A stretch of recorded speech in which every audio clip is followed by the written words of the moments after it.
मनीष जीवन में पानी भूमिका गुरुत्वपूर्ण। पानी शरीर पर बेस उपकारी होता है। यह पीवा द्वारा शरीर अनेक रोग भल होता है। किंतु अनेक लोकंकर ठिया होई पानी पीबार अभ्यास थाए। कहीं कहीं काम व्यस्तता भितर हेउ कि आलस्य मन करी एभली किछि भूल करिथांती।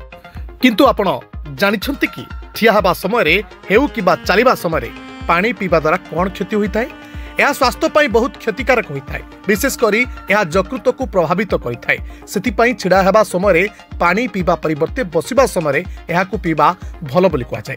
छिड़ा हेबा समय पानी पीवा नाही काहेकि उचित बोली आसंतु देखिबा रिपोर्ट। ए समय पानी पीवा द्वारा व्यक्तिर शोष मेंटी न थाए एवं द्वितीय यह शरीर अनेक गुरुत्वपूर्ण अंग को प्रभावित करिथाय।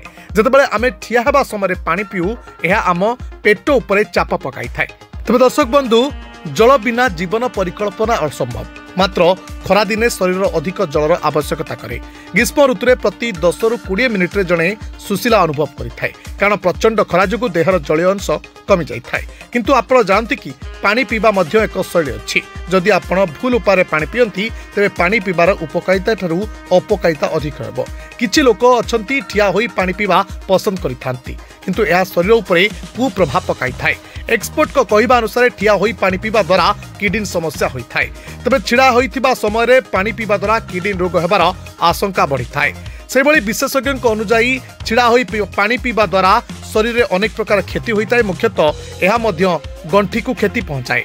तबे अर्थराइट्स यह होछि विशेष लक्षण। केवल एतिक नुह, स्नायु एवं पानीय जल उत्तेजना शरीर तल पदार्थ मात्रा को वृद्धि करिथाय।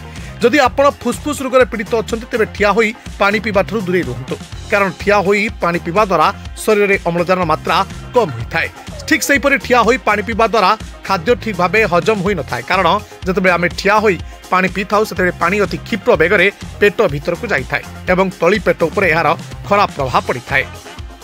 रिपोर्ट विश्व खबर।